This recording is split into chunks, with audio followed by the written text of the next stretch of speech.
É mesmo cá de Belmonte, Sr. Zé? Não, eu sou natural de Aldeia de Soto, Conselho da Covilhã. É mesmo? Val Formoso. Agora eu vivo em Val Formoso, sabia? Não, eu vivo aqui. Vivo cá agora. Vivo cá em Belmonte. A minha mulher é do Colonial da Torre, eu trabalhava aqui como motorista e depois ela lançou-me o laço e eu caí nele. E pronto, e caiu muito bem. Pronto, eu até penso que sim, De que idade tem, Sr. Zé? Olha, 77 depois da manhã. Sr. Zé, lembra-se onde estava o dia, nessa altura, há 50 anos, no 25 de Abril? Eu trabalhava aqui, estava aqui em Belmonte. Era motorista, andava aí. Eu estou aqui no Luciano Amar, era a antiga casa do Luciano Amar, e andava aí a entregar materiais de construção. Mas antes disso, passei por várias atividades que acabei por me perguntar a mim próprio o que é que eu sei fazer. Um bocadinho de tudo e nada de nada. Especialista de nada, mas um bocadinho de tudo. E nessa altura era motorista? Não, nessa altura era. E como chegou cá a notícia a Belmonte? Que tinha havido uma revolução em Lisboa? Exatamente, foi através da rádio. Portanto, foi mudança de regime. Já estávamos saturados do regime anterior. E, portanto, penso que foi para melhor. E foi. Até um determinado ponto. Mas, atualmente, estou a ver um bocadinho as coisas de cara assim torcida. Mas é o presente. É o presente. Pode ser que o futuro nos diga, se calhar, melhores coisas. E espero isso. Não só para mim, como para toda a sociedade portuguesa. Mas nesse dia lembra-se o que estava a fazer? Lembra que houve cá alguma confusão? Eu sei que as aulas pararam, que já falámos com pessoas que disseram que as aulas tinham, que foram suspensas, que havia assim um clima confuso. Lembra-se assim dessa? Sim, claro que me lembro. Eu emigrei nessa altura para a França, onde estive cerca de 10 anos, não chegou bem a 10 anos, mas praticamente foram 10 anos, e realmente gerou-se aí uma confusão, uns falavam de uma maneira, outros falavam de outra, uns diziam uma coisa, uns diziam outra, mas eu apercebi-me logo que há uma coisa que tinha acontecido, porque isto deu-se em abril, não é? E eu fui para a França em maio, portanto havia aqui uma confusão total no povo, de estarem a viver um regime e depois passarem assim para a democracia de um momento para o outro. É claro que as pessoas não estavam preparadas para isso, nem eu, nem ninguém, sobretudo aquela gente de classe rural, que viviam com dificuldades, pobreza mútua, e eu passei por essa fase, mas estávamos assim no ponto de interrogação, não sabia o que é que seria o amanhã, depois desse cerca de um mês de eu ter abalado daqui, porque também aqui não havia condições ainda, as coisas ainda não estavam organizadas para isso, e então fui à procura de, como é que é dizer, de uma vida melhor, como muitos faziam, e que até foi.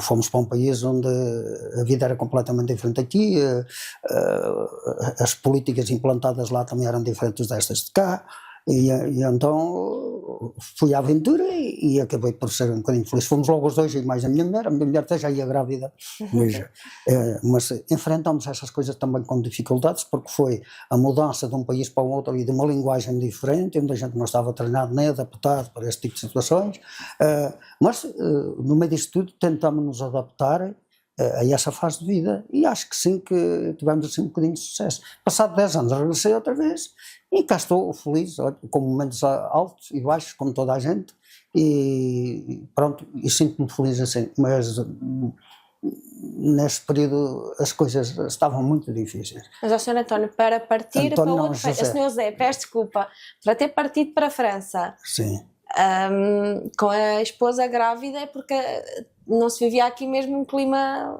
bom, pois não? Se fosse bom, eu não ia para lá. Está tudo dito, não é?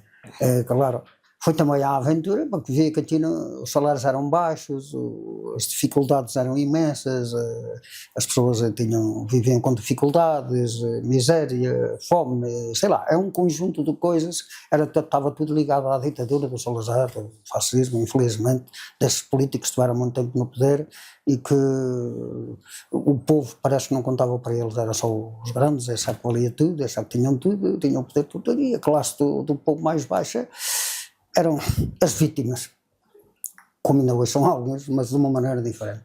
Acho que há melhores condições de vida, é verdade, eu reconheço isso, mas que o passado foi duro, muito duro. Isto, pelas pessoas que são da minha idade, qualquer um deles pode ser o testemunho desta fase de dificuldades que passamos. E isso era uma realidade do povo. Muita gente vivia assim. Portanto, eu quero dizer que no conjunto geral que posso dizer que sou um bocadinho mais feliz agora do que era no tempo antigo, sem dúvida nenhuma. Eram outros tempos, outras mentalidades, outras políticas, enfim, muitas coisas em conjunto umas com as outras, não é? Mas um bocadinho para melhor, ainda bem que sobre o 25 de Abril, que esses militares, são militares, como eu fui, durante 35 meses, praticamente 3 anos, no conjunto geral do sítio onde estive, em Angola, no norte de Angola, com as dificuldades que outros também passaram por essa situação. Foram milhares deles, tal como eu. E, inclusivamente, posso lhe dizer até que eu sou docente das Forças Armadas. Morreram por um acidente que lá tivemos, morreram 3 a pé de mim e eu fico no meio deles, mas ainda não parti daquela vez, será para a próxima. Pronto, ficar cá não fico, com certeza que sabem isso. Pois, porque antes não havia maneira de fugir à tropa, não era? Não, alguns fugiam. Eu, se compreendesse o que era a guerra, ou se fosse informado o que era a guerra, eu tinha saído de cá, porque havia razões para isso. Nós não fizemos mal a ninguém para irmos para lá combater por obra de quem? Roubavam os filhos todos aos pais para irem fazer uma guerra injusta e sem sentido.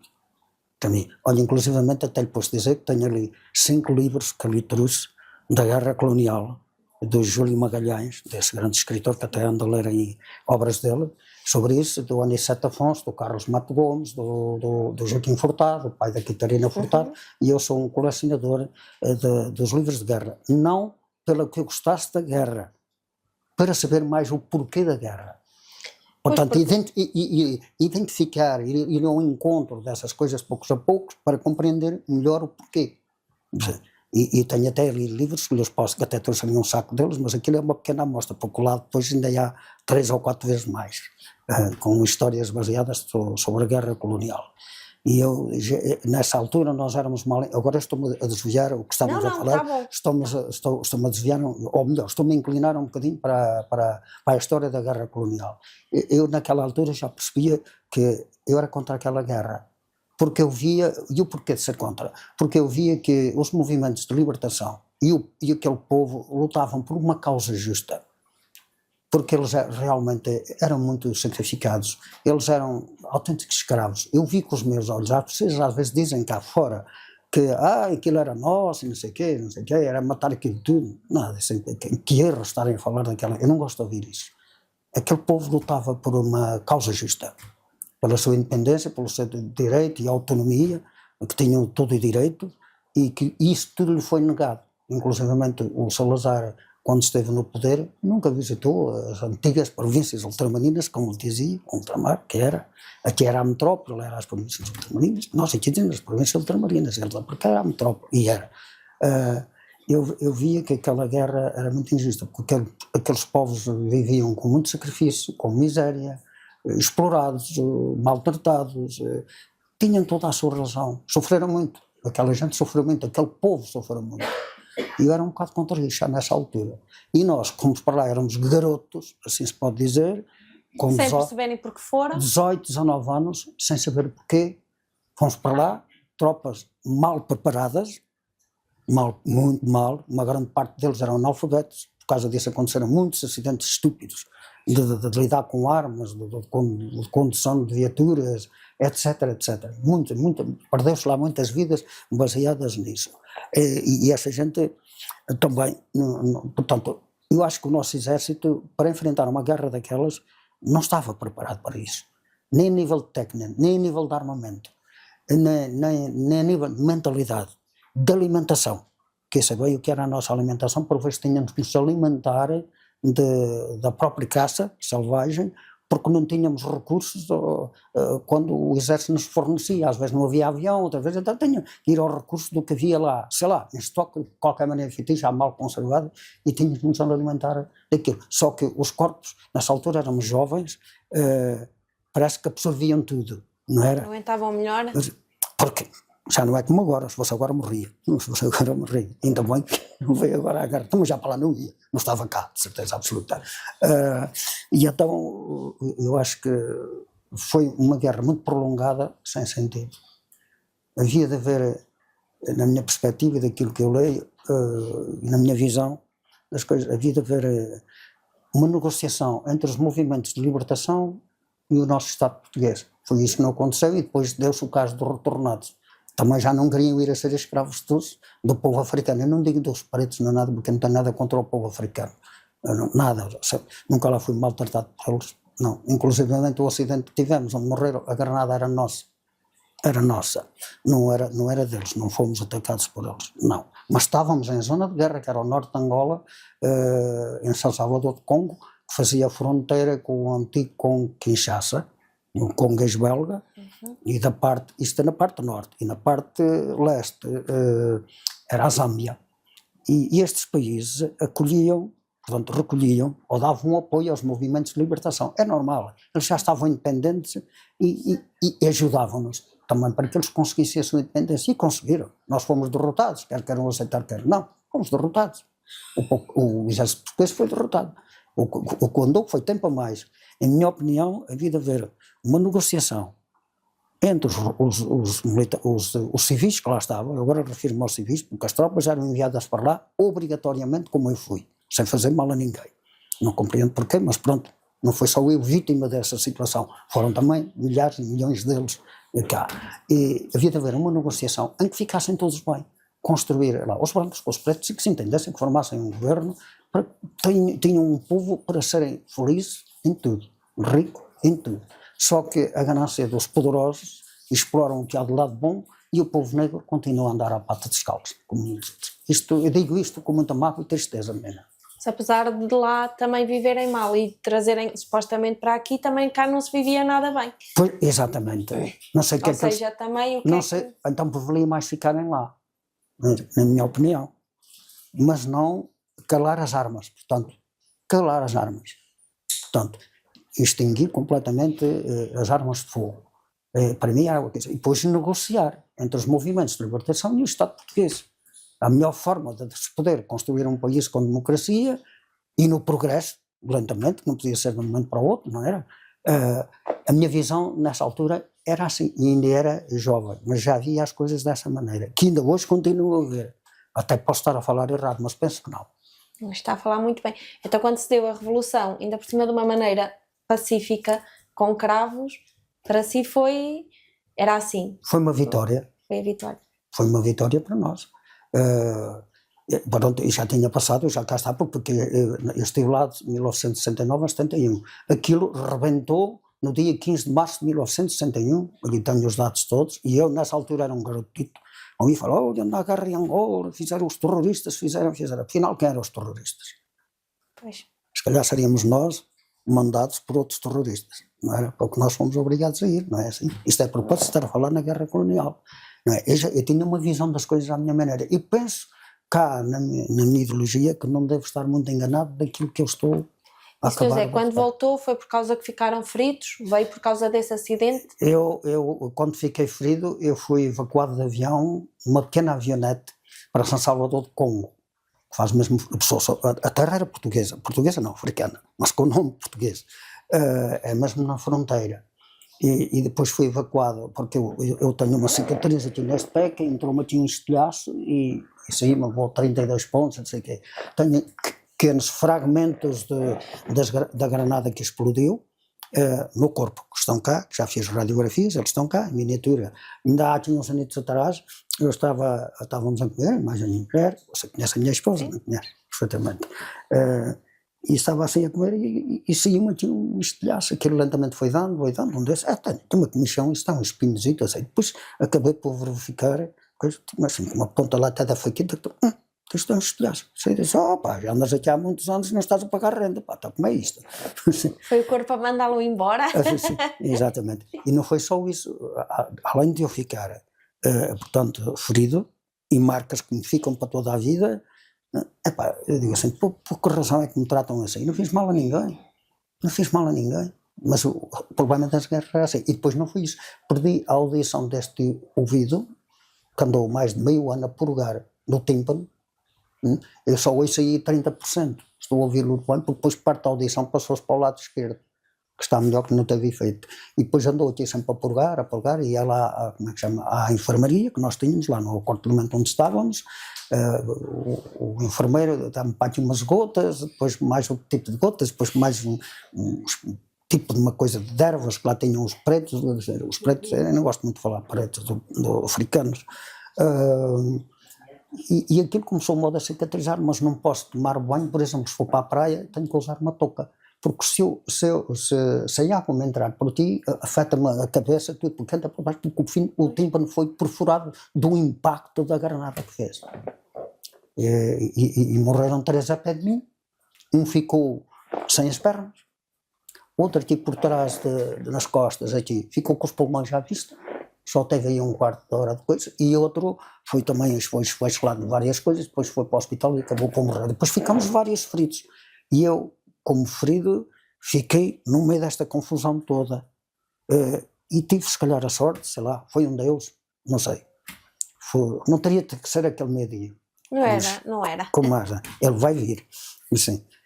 Pronto, e essa história ficou-me assim gravada, e por isso, por causa disso, colecionei estes livros para estudar mais, porque a gente nessa altura, já há bocadinho disso, eu referi, nós éramos garotos com 19 anos, que a experiência que a gente tinha daquelas coisas. Nada, apenas diziam, Angola é Portugal, é defender, dávamos até, levávamos daqui como é que era, tipo de um cartão grande assim, escrito amarelo, ainda lá tenho, para entusiasmar as tropas, que os outros é que eram inimigos, temos que os enfrentar e temos que ganhar, e a vitória será nossa, como acontece em todas as Mas havia uma propaganda então a dizer, no publicidade sentido de... para incentivar os militares a combater. E não era mais isso. No período das refeições que a gente tinha, davam-nos uns comprimidos amarelos, mais ou menos, estão a ver o que é um termoço.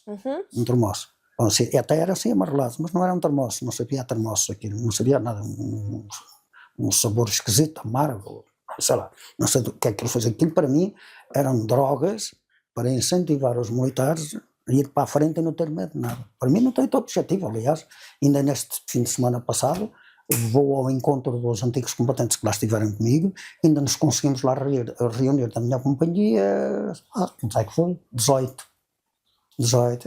tu ainda queres, tu como é que andas, tal. Eu, para mim, é um prazer ver essa gente. Eu não tenho prazer em falar na guerra, andar lá aos tiros, essa coisa, que damos poucos tiros, até não temos muita razão de queixa nisso, não tivemos, porque a granada até acabou por ser nossa, era nossa. Foi ali um colega nosso que atirou com a granada para o chão, que era uma granada de bazuca, não sei se alguém conhece o que é uma bazuca, mas eu tenho experiência dessas coisas porque passei por essa fase. E aquilo, nós fomos a render uma companhia, que, portanto, eles terminaram a comissão deles e nós íamos a substituí-los. E eles depois foram-nos ensinar os trilhos da região, que era para patrulhar, pequenos trilhos, que estavam armadilhados com granadas defensivas e outras ofensivas, para sabermos qual era o itinerário da nossa zona que nos pertencia patrulhar. Ora bem, e o que é que acontece com isso? Aquilo, nós fomos aqui, chegamos lá no mês de fevereiro, fiz 10 dias de viagem no paquete Veracruz. Já um barco muito bom para nós. Em contrapartida, os meus irmãos também foram para a Guiné e foram nos que lhes disse que pareciam animais, amontoados assim em cima dos outros. Eu para cá até tive sorte, fui e vim no mesmo.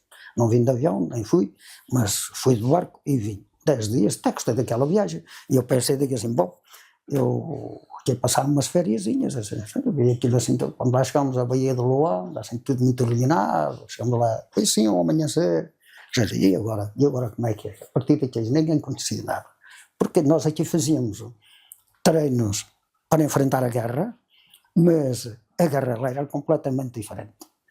O clima, o terreno,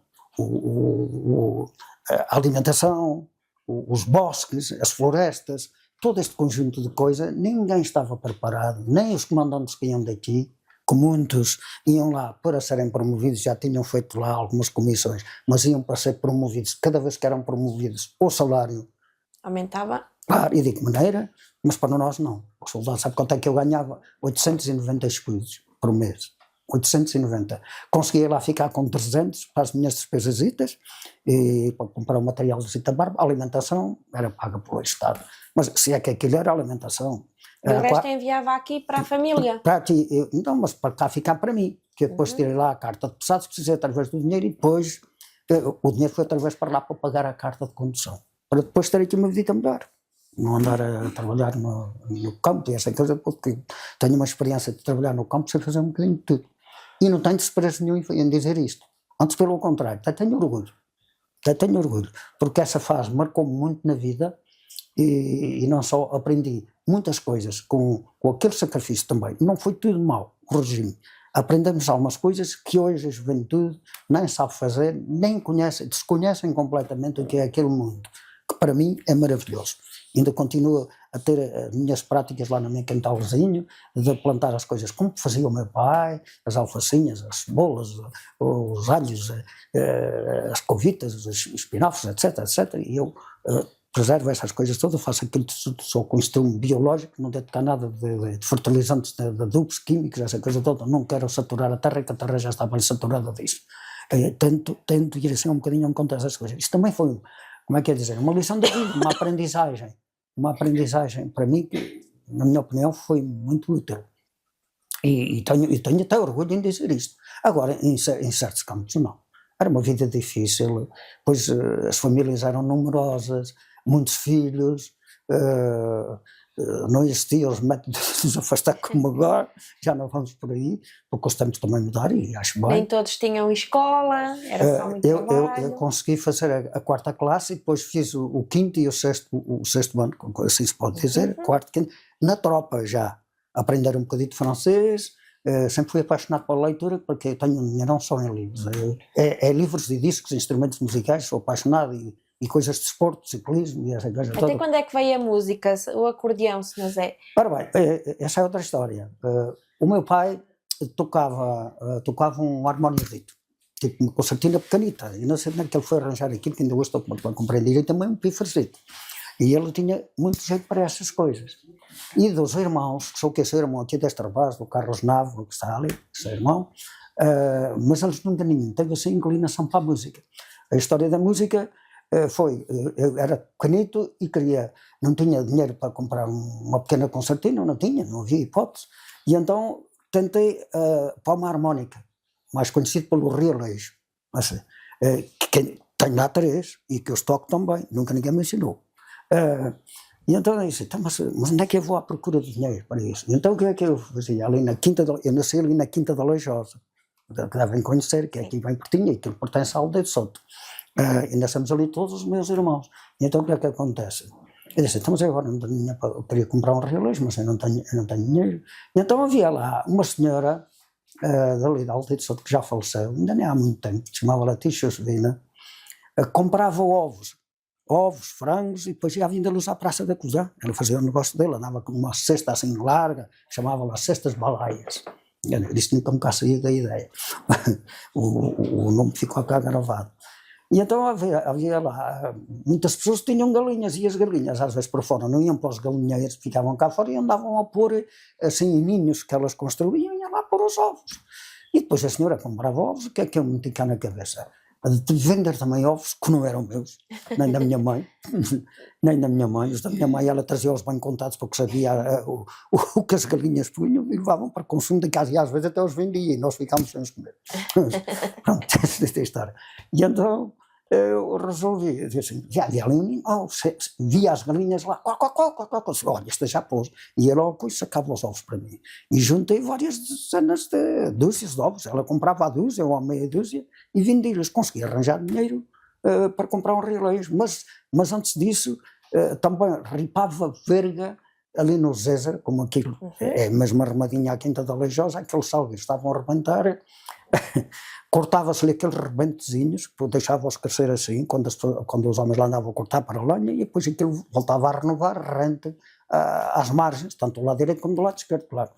E aquilo começava a crescer, e havia aí vergueiros que compravam, chamavam-las pinhocas, e então fazia assim coisas, ripava-se a verga com uma tala, que era um pau, como é que é dizer, um pau mais ou menos da grossura do meu pulso, não é muito grosso,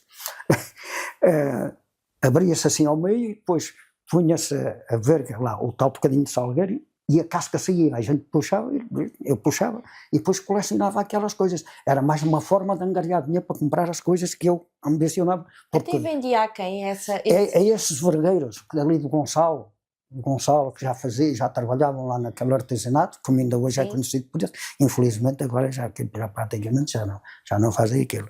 E eu vendia aquilo, era uma pinhoca a 5 tostões naquela altura, quando eram escudos já era muito. Depois eles também negociavam, disseram, vai lá, anda que já ficas bem com esse dinheiro e tal. Pronto, lá está a tal coisa da discriminação, não é? Assim, pronto, estes são sempre encostados, assim, a miséria acumula miséria, a pobreza acumula pobreza. E então, pensei, vamos lá, consegui arranjar dinheiro para aquilo. E comprei um realista de segunda mão. Um rapaz mais velho que eu andava na escola e ele não dava nada para aquilo. Epá, queres-me vender isto? Até que até queres? Olha, dás-me 25 tostões. 25 tostões, só diabo. Olha que eu só lá tenho 15, ainda te fica a dever 10. Não há problemas, podes levar. Disse, bom, tenho fiado na casa. Tenho esse listo assim, está bem. Ainda bem. Mano, nessa altura não pensava assim, estou a dizer agora, nós éramos garotos, devia ter uns 10 anos, 8, 9, 10 anos, e conseguia colecionar assim uns tostões e depois comprei então um relés. Mas depois desse, aquilo começou a ficar meio ranfanho, já estava gasto, as baterias já estavam fracas, eu disse, consegui arranjar assim nessas festas que faziam, levavam brinquedos, a senhora do Carneiro, ali a senhora da Saúde de Valformoso, e não só, às vezes da senhora das Cabeças, havia aqueles tendeiros que punham uns brinquedos para os garotos, e havia lá aquele realista, estávamos sempre a reluzir a coisa cá pela música. E então eu lá comprei um novo, chamava-se, era o Vira do Minho, pronto, assim, dizia nas coisas, chamavam as taxas para fora, a proteção que tem, estava escrito, aquilo já era em inox, Vira do Minho. E depois, mais tarde, comecei a comprar um que se chamava os Honors Pau Vermelho, que esse era de voz dobrada, que ainda hoje lá tenho 2, ainda outro dia estive a tocar, e nunca ninguém me ensinou. Na escola, para andar no acordeão, já foi a ler música, essa coisa toda, e entendi que assim que... mas agora eu volto um bocadinho atrás, como uma menina disse, com a história do acordeão. Então foi assim, cá nunca comprei nada disso. Quando fui para lá, para a França, fomos para pé de uns amigos portugueses, que infelizmente faleceu há 15 dias, este grande amigo, que tenho cá na memória e nunca o esquecerei. Ele tinha um acordeão, fomos para uma quinta a trabalhar para ir fazer papéis, mais a minha mulher, porque íamos daqui, pronto, seguimos, assim se pode dizer.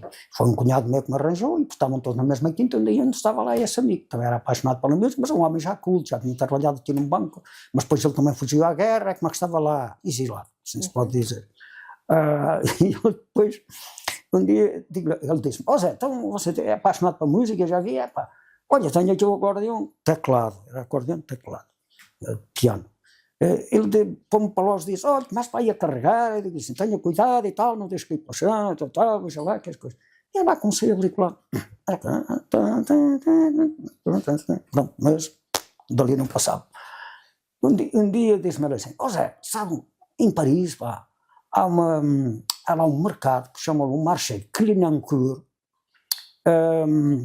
venda lá instrumentos, acordeões de segunda mão, guitarras, violas, enfim, vários instrumentos musicais.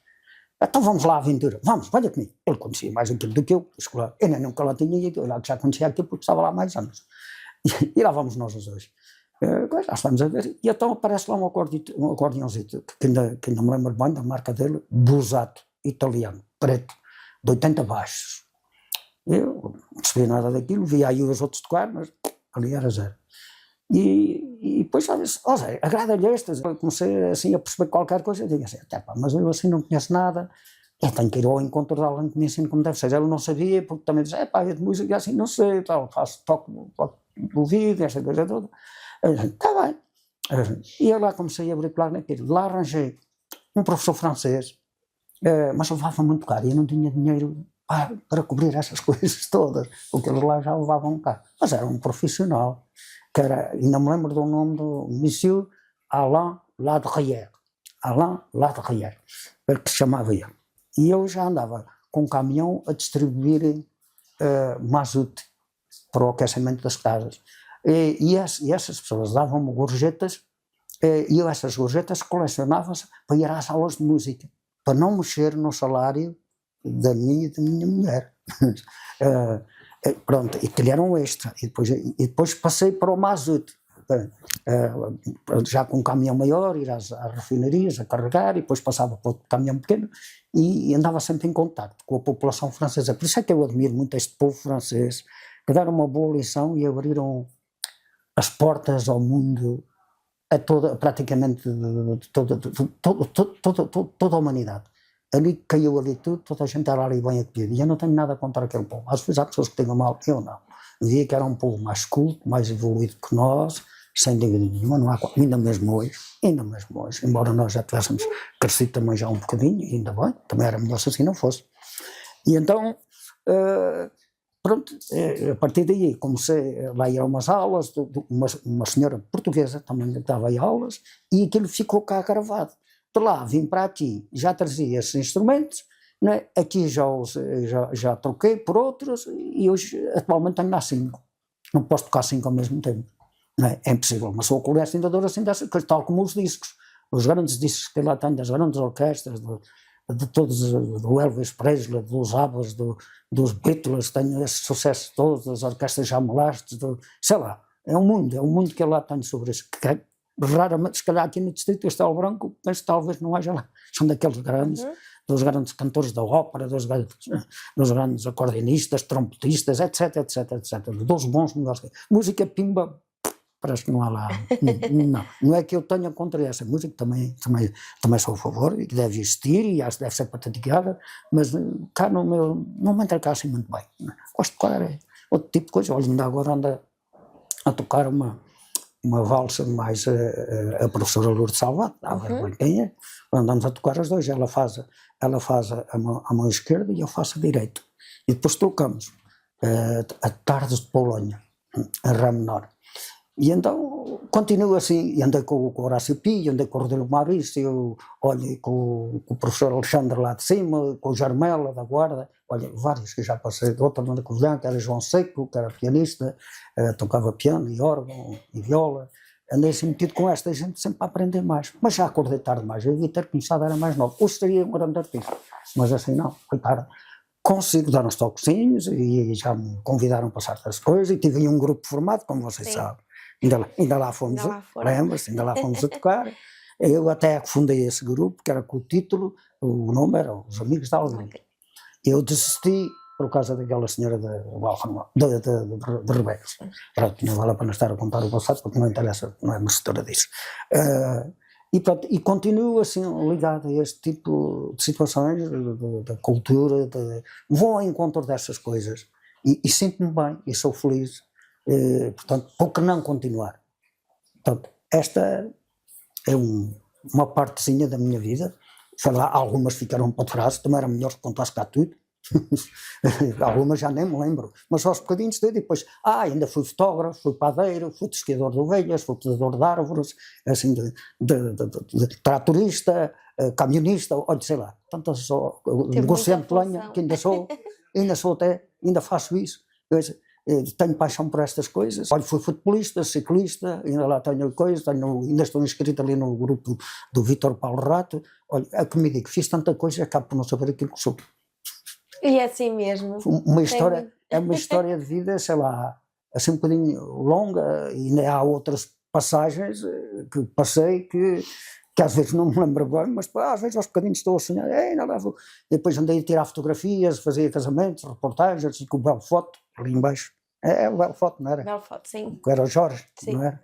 O homem da cabeleireira, ele dava-me aí serviço para fazer de máquina fotográfica, tinha uma grande máquina, agora já não há rolos para aquilo, que era uma Olympus ou M10, como vê, o meu historial está ligado com coisas ligadas à cultura, interessado por umas determinadas coisas que me fazem paixão, e sinto-me feliz no meio destas coisas todas. Para mim não conta o dinheiro, para mim conta é eu estar bem comigo mesmo, e também preciso do dinheiro para sobreviver. Agora fazer fortunas ou assim, ou tornar-me escravo dele, não, mentira. Gosto das minhas fériasinhas, tenho ido para a Espanha, e sei lá, já estive na Bélgica, já estive na Holanda, já estive no Congo, já estive em Marrocos, e sei lá, já estive em vários países, e gosto assim de visitar para conhecer novas culturas, novas histórias, a gastronomia, a música tradicional, a paisagem, enfim, o viver dessas pessoas. Portanto, pesquisar estas coisas em meu proveito próprio e sinto-me feliz assim. Obrigado, Sr. Zé.